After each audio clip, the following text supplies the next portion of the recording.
Oi gente, boa tarde, tudo bom? Eu sou Carolina Vidal e como a gente prometeu, a dica jurídica de hoje vai ser sobre esse divórcio liminar como direito potestativo, como uma decisão parcial de mérito, e a gente vai falar sobre as bases jurídicas para você, advogado, advogada, fazer a sua fundamentação fático-jurídica na sua petição inicial e ter êxito, ser bem sucedido.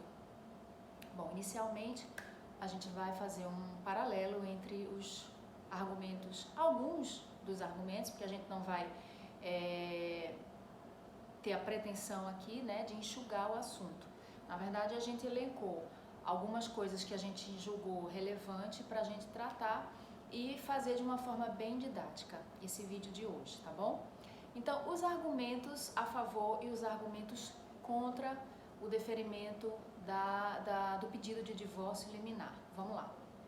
O que seria o divórcio concedido liminarmente? O divórcio concedido liminarmente é aquele pedido que você faz fundamentando e que, antes mesmo de sair a sentença no processo, o juiz pode, sem sequer ouvir a outra parte, deferir através de uma decisão parcial de mérito, extinguindo ali o vínculo matrimonial, então pondo fim ao casamento. Isso seria a decisão concedida liminarmente num pedido de divórcio litigioso. Como também num divórcio pedido feito consensualmente, que aí tem mais força ainda de ser deferido aí o divórcio liminarmente, e as outras questões, se forem colocadas nessa petição inicial, partilha, guarda alimentos, serem apreciadas oportunamente depois de uma instrução, no momento posterior, mas o divórcio ele ser deferido liminarmente. Esse é o conceito, né? E como fazer esse pedido? Qual é a fundamentação? Como é que deve ser feito isso? Bom, quando eu estagiei em 1998, né, eu estagiei numa promotoria de justiça da Vara de Família. E aí a gente pegava as ações de divórcio e a gente sempre tinha que ver quais eram os requisitos, se estavam sendo atendidos para poder o parecer do Ministério Público ser opinando favoravelmente ou não ao atendimento daqueles pedidos pelo magistrado ou pela magistrada. E aí eu me lembro que em 1998, a redação do artigo 226, parágrafo 6º da Constituição Federal, não era essa redação que é agora, depois da emenda constitucional de 66 de 2010. E lá dizia-se que tinha que ter separação jurídica, né? Uma ação de separação judicial, e já ter decorrido um ano dessa decisão, ou a separação de fato, né? 2 anos de separação de fato e tinha que ser comprovado através de testemunha e tal. E a gente sempre verificava isso. Mas com a emenda constitucional de 66 de 2010, o parágrafo 6º disse que essa separação judicial e essa separação de fato sai e apenas o divórcio fica. Então, para pôr fim ao casamento, o divórcio é a única, vamos dizer, o único requisito, né? E aí muita gente fala, então não existe mais a separação de fato, não existe mais a separação judicial. Bom, a separação de fato continua, inclusive ela é importante para muitas questões atinentes à responsabilidade civil, à questão da partilha de bens, para fins de indenização a terceiros. Então a separação de fato continua, mas não mais como requisito para você conseguir o divórcio. Então, a partir da emenda constitucional de 66, a maior parte da doutrina, Flávio Tartucci, Maria Berenice Dias, Rodrigo da Cunha, Pablo Stouze e vários outros, né, entendem que não existe mais nenhuma condição, nenhum motivo que impeça uma pessoa de se divorciar.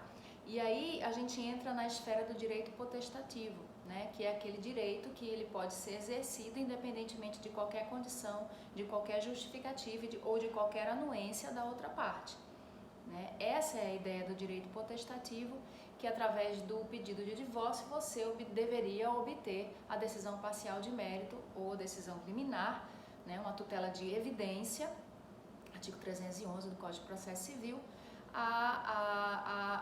apto a você se considerar divorciado, ou seja, uma sentença parcial, uma decisão parcial de mérito para que você possa obter, né, essa mudança de estado civil, esse divórcio. E os outros pedidos, se houver, fiquem para uma próxima etapa. Então, primeira coisa, a emenda constitucional, ela retirou esses requisitos de separação judicial de 1 ano, separação de fato de 2 anos e deixou só o divórcio. Então, já aí a gente já começa num entendimento de uma base jurídica a favor do divórcio ser concedido imediatamente quando ele é solicitado, certo? Uma outra coisa também que a gente reforça é que o artigo 1581 do Código Civil permite que a partilha de bens ela seja feita depois, não necessariamente no momento que é apreciado o pedido de divórcio. Isso também é mais um ponto a favor, que justifica que não é preciso esperar apreciar todos os pedidos para poder você liberar uma pessoa de um estado civil de casado para divorciado ou divorciada. Outro argumento é a súmula 197 do STJ, que só confirma o que o artigo 1581 também já falou. O artigo 356, inciso 1º do Código de Processo Civil também permite a decisão parcial de mérito para pedidos incontroversos. Bom, a Constituição Federal, 226, parágrafo 6º, diz que acabou qualquer condição temporal para se conceder o divórcio. Necessariamente não é mais exigido esse requisito temporal. Então, é um pedido incontroverso na medida em que não há mais qualquer tipo de condicionante, aquilo que eu falei, direito potestativo. Outra questão importante também é a inexistência de prejuízo, porque você pode garantir a partilha de bens e evitar prejuízos patrimoniais para um dos cônjuges em detrimento do outro, a partir de medidas jurídicas e instrumentos jurídicos viáveis para que você possa obter essa proteção patrimonial. Pode ser um pedido liminar, pode ser uma ação autônoma de partilha de bens, também com pedido liminar. Então, não é a manutenção do casamento que vai causar qualquer tipo de prejuízo ao outro cônjuge em relação à partilha de bens, ok? Existe também a figura dos alimentos compensatórios, quando um dos cônjuges está na posse e guarda de todos os bens. Isso pode ser analisado através da própria ação no momento oportuno, pode ser feito, como eu disse, um pedido liminar, né, comprovando aí o risco de dano, né, a probabilidade do direito, ok? Até porque a gente tem que entender que hoje, né, no direito de família contemporâneo, o que rege a base do casamento é a relação afetiva, né, e não mais o requisito temporal. E tem muita gente que fala assim, mas e a culpa? O Código Civil fala em culpa. A culpa continua ou a culpa não continua? Existe doutrina para todo lado, certo? Então, existe doutrina dizendo que a culpa continua, né? Você pode provar a culpa. Tem outros que dizem, não existe culpa. O casamento acaba pelo divórcio e acabou-se. Não tem que discutir culpa. A culpa acabou no sistema atual, contemporâneo. Não existe mais culpa. E existe uma corrente intermediária que eu me filio a ela, né? E Flávio Tartucci também a defende, Gisele Groeninga também, que diz que em casos excepcionais, em que haja realmente a demonstração, a comprovação, é possível sim o instituto da culpa para fins de responsabilidade civil, por exemplo, né? O próprio artigo 927 do Código Civil, ele fala que quem através de ato ilícito causar dano a outro deverá responder por isso. Então isso não exclui a relação de casamento. Agora a gente sabe que numa relação de casamento é extremamente difícil se comprovar a culpa, seja pela intimidade, seja porque os deveres da sociedade conjugal, ninguém pode aferir, na maioria das vezes, aonde que começou a culpa, né? E isso é realmente algo muito tênue de ser comprovado. Inclusive no STJ tem julgados que desconsiderou a culpa para dizer, olha, a vida em comum se tornou insustentável. Então, nesse caso, não tem por que manter o casamento e decretou-se o divórcio. Então realmente é muito difícil, mas eu acho que em casos excepcionais, como casos de violência doméstica, famílias simultâneas que causam prejuízos sociais, né, danos psicológicos, situações de extrema gravidade como essas que eu citei, eu acho que sim, pode ser trazido aí o Instituto da Culpa para fins de responsabilidade civil, certo? Aí, Carol, você me pergunta, Carol, e quem defende que não pode ser concedido o divórcio liminarmente? Usa que critério? Bom, o critério que se utiliza é o critério de que o divórcio liminar seria uma medida irreversível e satisfativa, que não poderia se voltar atrás. O Código Civil tem lá falando que o casamento, a sociedade conjugal e o fim do casamento, ele se extingue pela separação judicial, pelo divórcio, então a separação judicial continuaria, e que esses argumentos a gente pode perceber a fragilidade, com todo respeito, na medida em que a gente fala hoje do que? Da autonomia privada, né, das pessoas, e também pelo fato de a Constituição Federal, através da Emenda Constitucional 66 de 2010, ter alterado o parágrafo 6º do artigo 226 e que os artigos do Código Civil que falam da separação judicial, eles são anteriores, então a gente tem aí uma necessidade de interpretar a disposição do Código Civil conforme a Constituição Federal, então naquilo que contraria, acredito eu, que tacitamente a gente entenderia como revogado, pela própria máxima efetividade da Constituição, pela própria autoexecutoriedade, né, do artigo 226, parágrafo 6º, e também pelo artigo 5º da Lei de Introdução às normas de direito brasileiro, que diz que a lei deve atender, o juiz, ao aplicar a lei, deve atender aos fins sociais e à exigência do bem comum. Então, não é possível que, se a Constituição tem lá que o casamento ele pode ser dissolvido, né? A sociedade conjugal pode ser dissolvida pela separação judicial, decorrido 1 ano, pode ser convertido em divórcio, ou de 2 anos de separação de fato, para poder converter depois em divórcio. Ele retirou isso e deixou que precisa apenas do divórcio. Então, se precisa apenas do divórcio, e lá no Código Civil, que é uma lei anterior, fala-se sobre a separação judicial, eu entendo, com todo respeito a quem entende de maneira contrária, que a separação não é mais um requisito para o divórcio. Não sendo mais um requisito para o divórcio, entender que a separação permanece no sistema jurídico atual brasileiro seria tirar toda a finalidade do Constituinte ao retirar a separação como um requisito temporal para a concessão do divórcio, certo? O que mais que a gente pode falar? Bom, considerando tudo isso, né, falamos da emenda constitucional, falamos do artigo 1581 do Código Civil, falamos do artigo 356, inciso 1 do Código de Processo Civil, falamos do artigo 5º da Lei de Introdução às Normas de Direito Brasileiro, que fala dos fins sociais e das exigências do bem comum para o juiz aplicar a lei. Falamos da interpretação conforme a Constituição, né? Tudo isso aí é muito importante. É bom lembrar que quando o Código Civil fala sobre a questão da separação judicial como uma das formas de extinguir o vínculo matrimonial, né, e encerrar a sociedade conjugal, lá no artigo 1580, se eu não estiver enganada, ele, depois de falar sobre todas as questões de separação e tal, que no próprio 1572 ele diz, quando um dos cônjuges qualquer dos cônjuges pode propor a ação de separação judicial imputando ao outro qualquer ato que importe grave violação aos deveres de casamento e torne a vida insuportável em comum. Esse é o artigo 1572. E ele vai falando várias coisas, né? Mas como eu disse, a gente tem que dar a interpretação conforme a Constituição. E a questão da culpa, ela não está totalmente extinta para a apuração na questão do divórcio. Essa é a minha posição. Mas, por outro lado, a gente também tem que entender que é muito difícil comprovar a culpa, né? E, geralmente, casos excepcionais devem ser tratados de forma excepcional, porque tem o artigo 927 do Código Civil para isso, né?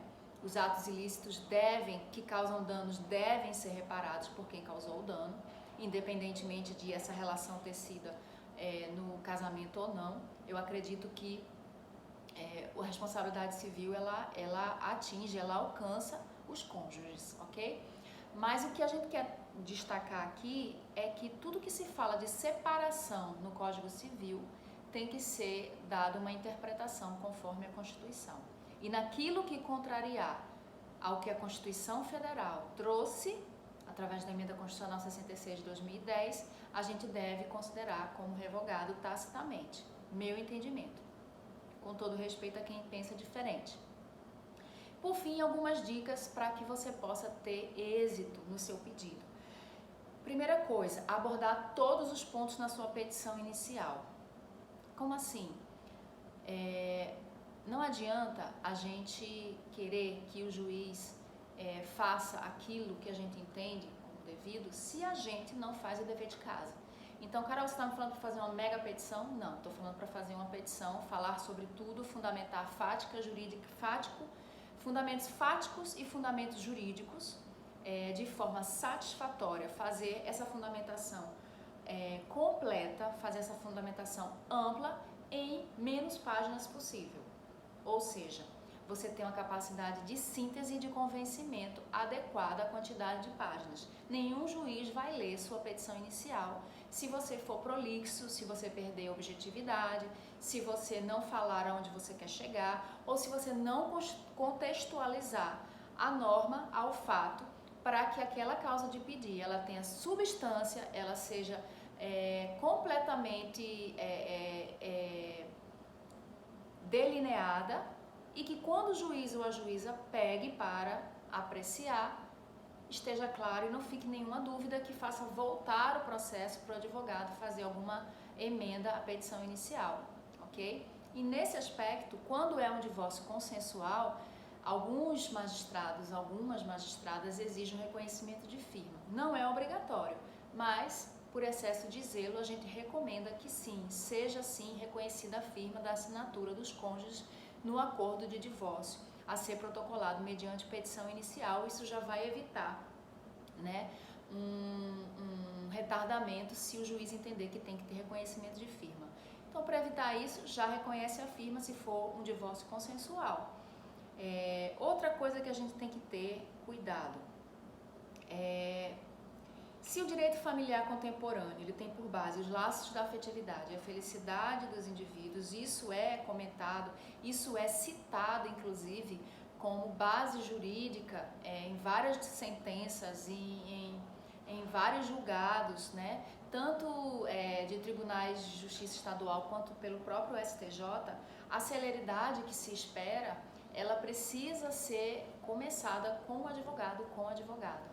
Então, por isso que a gente traz aqui essas dicas de chamar a atenção para a petição inicial, que os fundamentos fáticos jurídicos eles sejam completos, fazer o mais em menos páginas, porém não ser prolixo, ser objetivo, ter a contextualização entre o que você está dizendo e os fatos que você está trazendo, para que o processo não fique indo e vindo, né? Então, a celeridade começa com o advogado. A jurisprudência começa com a advogada, ou seja, cabe a nós, advogados e advogadas, fazermos o melhor pelos nossos jurisdicionados, por aqueles que nos contrataram para representar os seus direitos. E se a gente não fizer o dever de casa bem feito, o processo vai voltar, a gente vai ter que emendar, a gente vai ter que participar de muitas coisas até sair esse divórcio liminar, e não é esse o interesse. A autonomia privada deve prevalecer, a felicidade dos indivíduos e os laços de afetividade, se uma vez não existem mais, não existe motivo para que o casamento seja mantido à força. Então, se não depende mais de nenhum condicionante temporal, nenhum condicionante, basta o divórcio, que assim a gente possa propagar essa visão nas nossas petições iniciais para convencer mais e mais magistrados e magistradas a adotar, né, como regra a decisão parcial de mérito para a concessão do divórcio liminarmente. Então é isso, o vídeo é longo porque o assunto realmente é muito instigante. Mas é isso que eu queria trazer para vocês. Um bom final de semana. Fiquem com Deus e até a próxima. Tchau!